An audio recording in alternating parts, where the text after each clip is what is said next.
Hi guys, I'm Rejections. I'm a final ACC student. In this video, I'm going to share my Zoho interview experience. So this is the second time that I'm visiting Zoho. The first time was a total disaster. You can watch it here.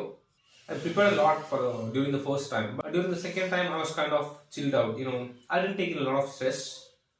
But I was quite confident about clearing it. So the reporting time was 9:30. We went early and we had breakfast at the campus. And the process started about 10:30 something like that. So there were about 200 to 250 members in total. From our college alone, we were about 120 members. So it was like a conference room and the room was completely packed. In the first round, a code snippet would be given. There were 5 code snippets and we had 15 minutes. So 3 minutes per snippet. It's not a very complicated question. It was very basic, but it had loops, like a large amount of loops, like 15, 20 loops. You have to iterate each time. Each time there is increment, there is decrement, there is addition operation, there is a lot of stuff in it. So you have to calculate it. So it got over. And in this round I was able to solve 4 problems. I was about to solve 5th one, but I didn't have enough time. From this round, 4 or 5 members were eliminated. That's it. All of this went in. From here on, it was very intense. I never realized I could solve so many problems. Usually, I would take a problem, look at it. If I can understand it, I would solve it immediately. But if it takes time, I would look at it about 5-6 times. That's it. That's the maximum that I can do. If still I couldn't understand it, I would just move to some other source or just stop it. I wouldn't solve it. But even after understanding the problem, if I cannot come to the logic, I'll sit about 5-6 minutes, not even 10 minutes. Then I'll just copy whatever the code that I've built or the logic that I've built and move to ChatGPT and ask it for to guide me. And it gives like some step-by-step advice. Even then, if I cannot solve it, I'll just move to solution and copy paste it. That's it. I've never really tried, spending a lot of time on a particular problem. But when I went there, the problems were very new. I've never seen some of the problems that were given. If it was at a normal occasion, I would just move past it. I wouldn't try solving it. But there I had to solve it. So, we all think of ourselves at some level, right? So I have a certain idea of what I can do and what I cannot. When I went there, the idea of what I can do was totally blown out. I was solving problems that I never knew I could do it. So it had about from 10:45, 10:11 something like that it started. Until evening 6:30, we had to solve about 9 problems. Just 9 problems. So imagine how long I would have spent on a single problem. So that's how it went. Let's move to the second round. The second round, we had to solve 9 problems. I was able to solve 7 problems and I was about to solve the 8th one. I struggled a bit, but I was able to solve it. The first problem was sorting problem. We have to sort even digits in ascending order and odd digits in descending order. So we'll be given an array as input. So we'll have to perform operations on it and get the desired output. As a first round, it was not too difficult. I solved it easily. The next problem is also kind of similar. It is also a sorting problem. We'll be given an array input. It has both positive and negative elements.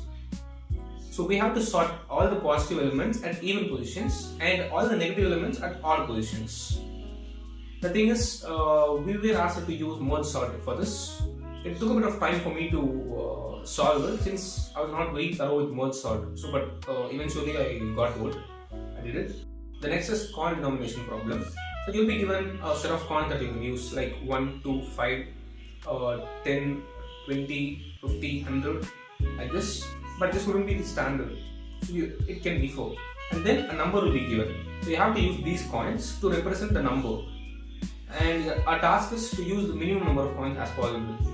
So for this we can use backtracking.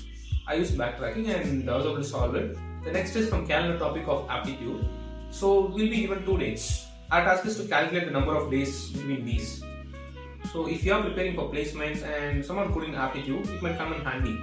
So I used the aptitude logics. So like how we will find a leap year, all these.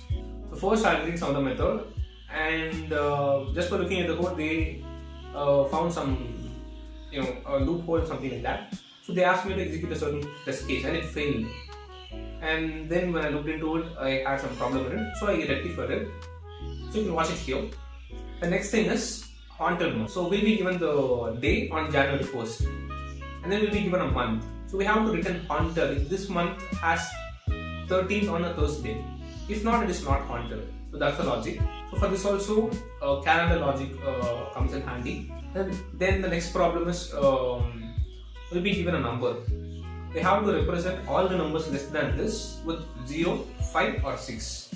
Like if I'm given 20, we can use 0, 5, 6, that's it. If we are given 60, we can represent everything from 0 to 55, since 5, 5, like this. So that's logic. And this is somewhat straightforward one, so I was able to solve it. Then that's what I can remember. I don't know the remaining 3 problems, but out of these 3, only one is very complicated. So yeah, this is the second round, and all these happen on day 1, and they have shortlisted certain guys from day 1. So those guys were asked to come again the next day. The next day it was the final round, like third round. After this there is only HR, so that round. So for this, so it is generally called as system design round. We'll be asked to develop something like user management system, library management system, something like that. So we went in. So yeah, there is another thing. Usually collections are not allowed in Zoho, but in system design round collections are allowed, so we can use that. So again, we were asked to come at 9:30. We went in, and about 10:30 it started. So they gave something like a booklet. So we all thought that it had a lot of questions, but it came in when I went through it. It had a single question. So we were given an array, and some task was given. So we have to get it out. So it took some time to understand what it was. Then when I understood, it was basically a snooker game. It was divided into 3 rounds: 1D, 2D, and 3D. In first round, a single one-dimensional array was given.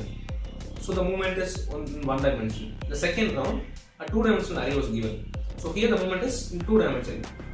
Front and back, top and bottom, up and down, front and back. That's it. The third round is 3-dimensional movement with a 2-dimensional array.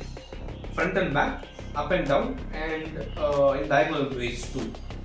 So that's the ultimate target. So I was able to solve the first 1-dimensional array.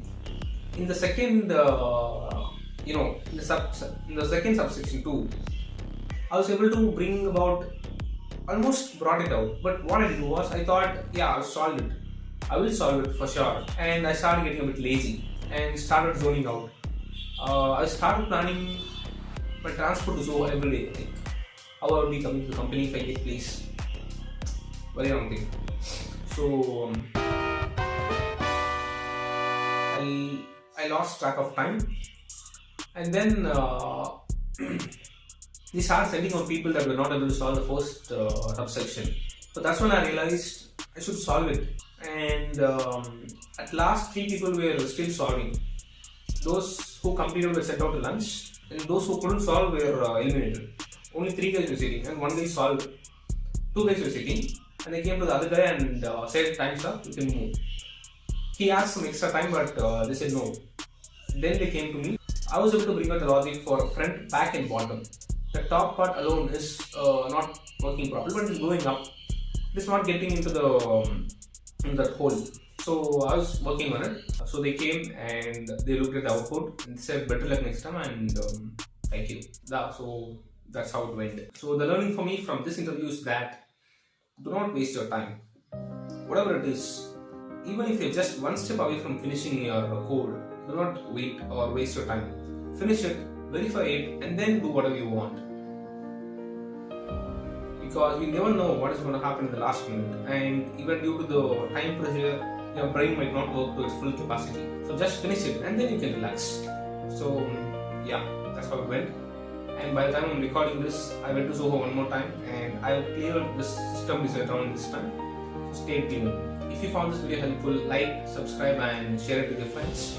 If you want me to cover something else, drop it in the comments and I'll try to cover it. I've created a Github repository on my Github page for all the problems that I just mentioned, including the system design one. And I've already solved all these problems and created a playlist. I'll leave the link to both of these on the description. Feel free to check them. Thank you.